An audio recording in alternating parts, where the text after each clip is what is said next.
This Cub Cadet Z-Force was just abandoned next to the driveway at my shop. Got some extra belts here. I have no idea what's wrong with it. So today we're going to dig into it and find out what all the problems are.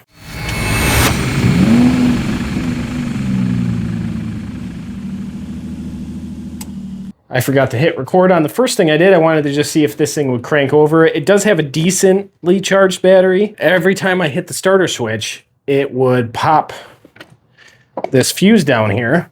And usually that means there's a short somewhere in the system. And the best way to figure out where is to unplug everything and then plug in one thing one by one and see where it pops. Or you can hook a 12-volt automotive light to this. And when that light goes out, you know which one it is. I kind of knew right off the bat that it was probably going to be the fuel shutoff solenoid that's blowing that fuse. And I unhooked it, and lo and behold, now it cranks. Let me show you here. Oh, and I did the little seat safety switch bypass there. So let's go try to crank it. Oh, parking brake's not on.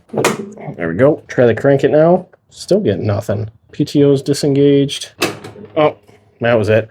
These handles, if they're not back in a specific spot, they won't allow it to crank. All right, what do we got now? All right, we got crank now. Let's see if we can get this carburetor off.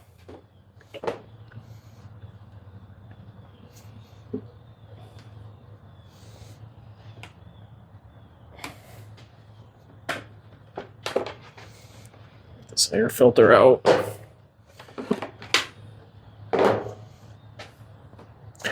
I already had this cover off previously because I was disconnecting the solenoid here, but we need to get the rest of this off, which it looks like may have just a couple screws in here to get to the carburetor that's right underneath this. There's just 2 bolts in here. Get those off. See if we can get this all the way out first. There we go. Do some best bends and twists. Get that guy out. Get this guy out. All right, we got our carburetor free. Let's go put it over on the bench and see what is in this. I do want to stop for a brief moment and give a shout out to Cheng for sending me this impact driver. If you didn't know, Cheng is like the Milwaukee or DeWalt of China. They are not just like a one-off random brand, but this thing has been super solid. It's very similar to a Makita. It came with 2 20-volt batteries, a few different drill attachments, got 3 different settings, and then a drill setting as well. And I've been putting this thing through the paces, and it's held up to everything that I put it through. If you guys haven't heard of them, I'd highly recommend checking them out. I don't recommend things on my channel unless I absolutely stand behind them and have tested them myself. So if this is something that you'd need every once in a while, this thing will work absolutely perfect. I go through easily 5 machines a day fixing, and I've used this for, like I said, over the past month, and it's been working great. The link for this will be down in the description if you want to take a look at it. Now let's get back into taking this carburetor apart. Looks like we got 4 screws here.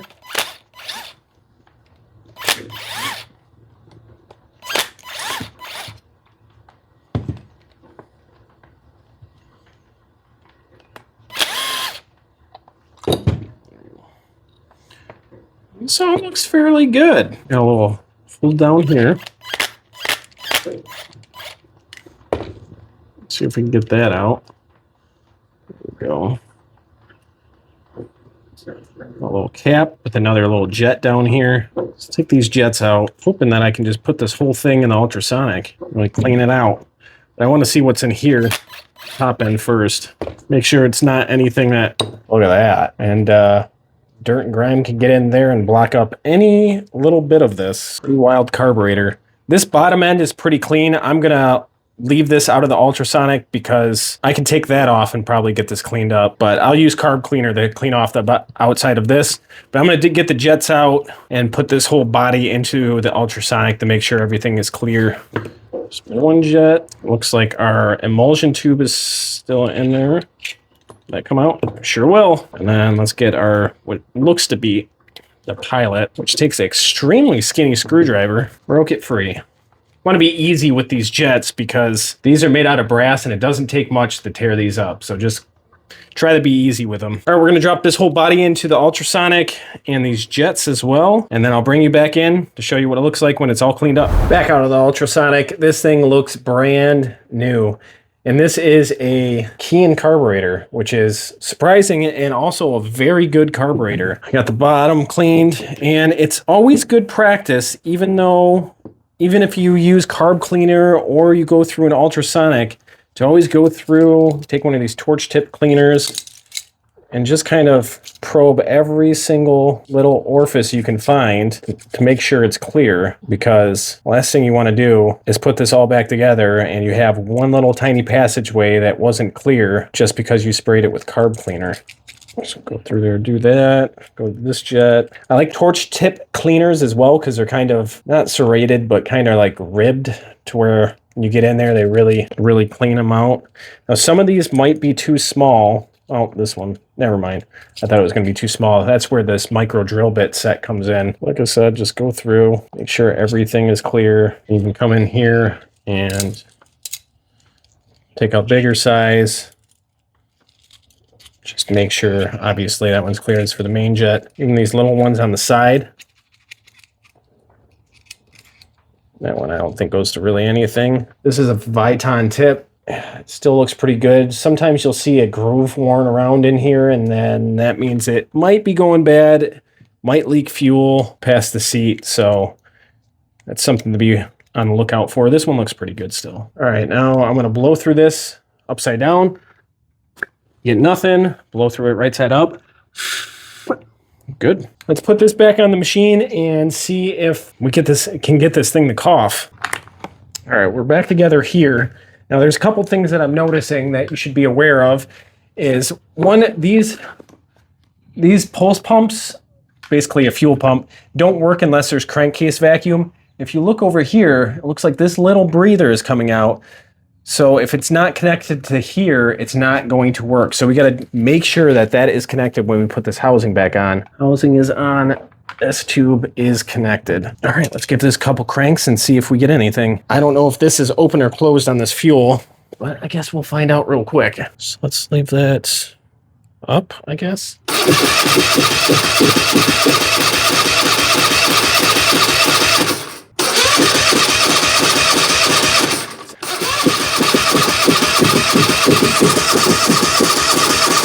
Do we have gas? We have a lot of gas.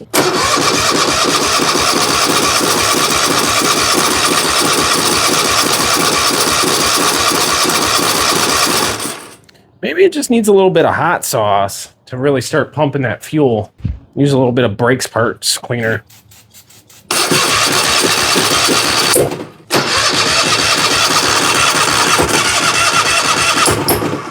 Almost.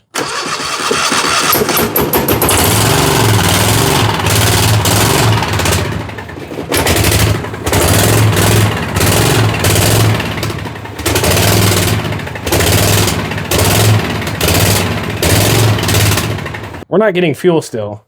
So we're gonna have to disconnect this fuel line and find out if we're pumping anything. When we turn that key, let's see if we get anything.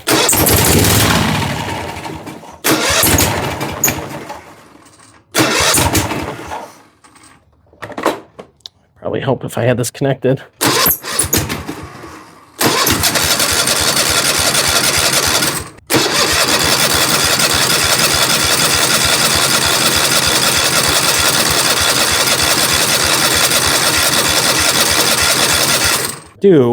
But it doesn't seem very strong.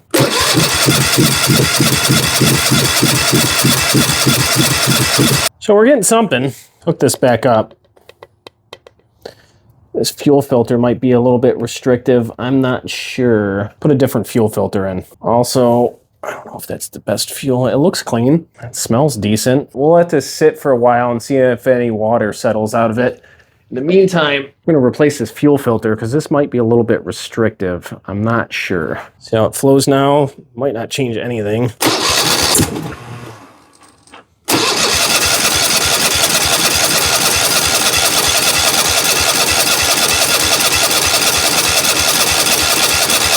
All right, if we're not getting very good crankcase vacuum, It could be an issue with compression, so let's go check that. See what the compression reads.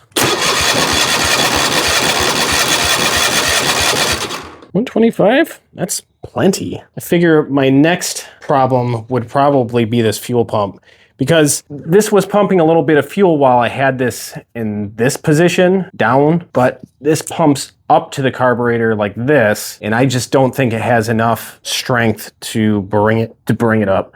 So I think this pump might be failing. There's a couple items we can address while we're waiting on that new fuel pump to come. One is we can change the oil, so a new filter, new oil, and then we can throw in some new plugs since we know this thing will start now. Have an air filter coming as well. If you guys don't have one of these, I highly recommend it. It is a game changer if you change engine oil a lot. This is basically a pneumatic pump. You can also use a manual pump if you want to. Let me show you how easy it is. Essentially, we're just going to shove this tube down here all the way to the bottom and then turn this on. There we go. Just a few seconds, it'll be done.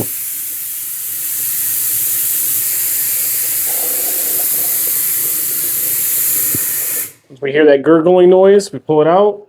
Put this back up. Don't have to drop anything. Don't have to spill anything. It's that easy. You can buy them from that brand specifically is Vevor or Vever.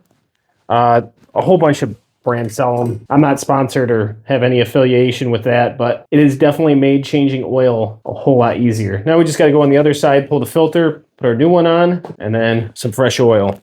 There we go. Now they're kind of loose actually. I'm going to be using some Shell Rotella T6 10W30. This is some pretty good oil. Don't forget to lube your seal. All you got to do is crank these things down by hand. That's more than tight enough. New filter installed. A couple of plugs we're going to be installing. These are the RC12YC Champion. These are good plugs and they're extremely common. Fresh oil going in. All right, used almost 2 quarts. Let's see where we're at. Still need to add a bit. I'm going to want this on the higher end of the dipstick just because we changed that oil filter, so that's going to suck up a little bit. We're just above the full, which is going to be perfect once we crank this over. What I'm going to do right now, we're going to suck up a little bit of that oil.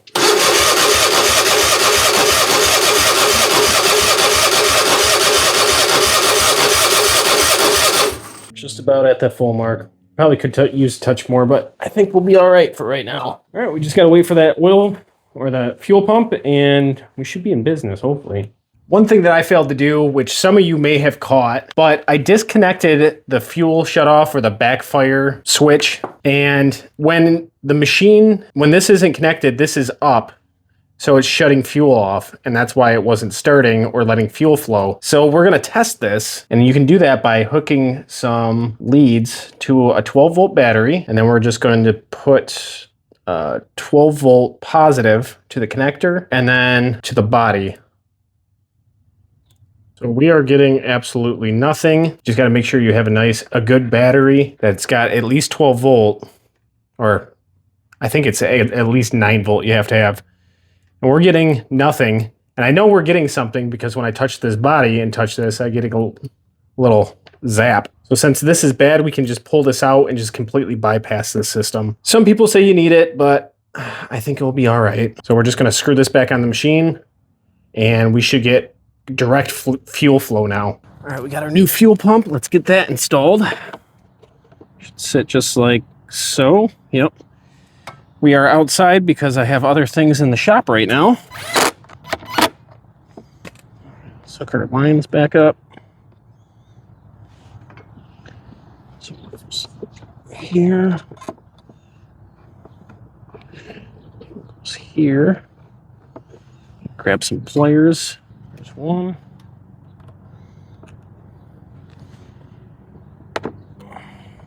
There's two.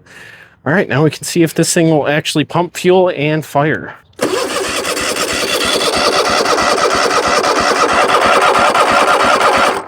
Might have to assist the prime a little bit.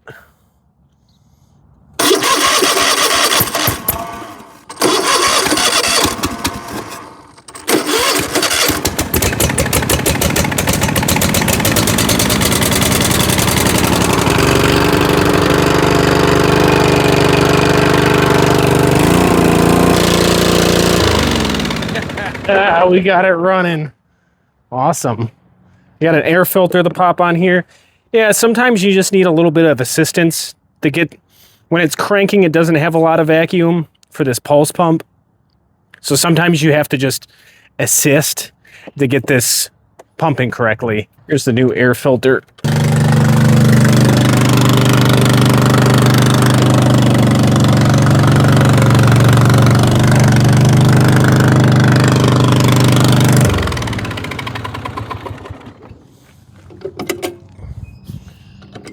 Forgot to engage the hydros. All right, let's see now.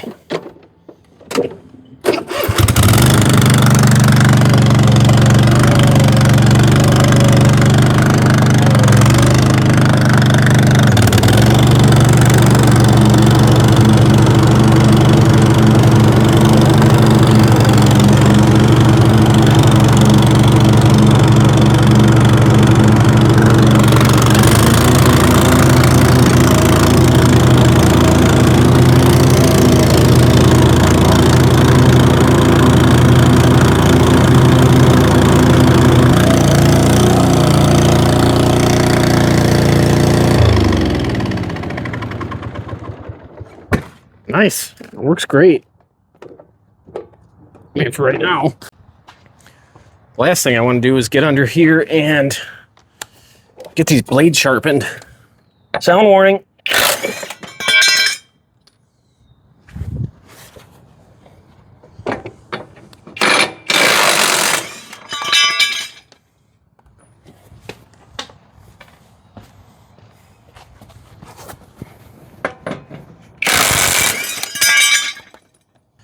This is the jig that I like to use. They sell these on Amazon. It's just really simple.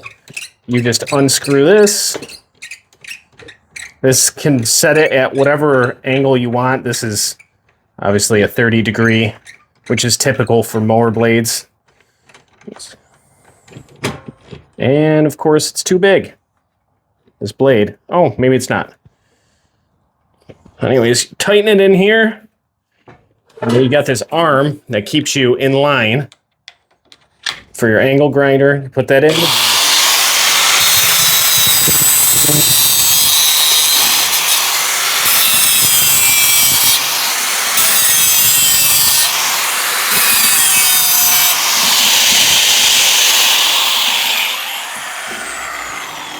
Count how many passes you do on it, and then basically just flip it over, and that's the grind we get. Gets it fairly sharp. Now I'm going to do this on the, how many more sides we got? 5 other sides. And then we're going to put these back on the machine and see how it cuts. I don't know how well this is going to cut with the deck height being so high. We'll see.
Hope you enjoyed this episode of EngineCraft Garage. If you like repairs, revivals, and rescues, I got more content right here.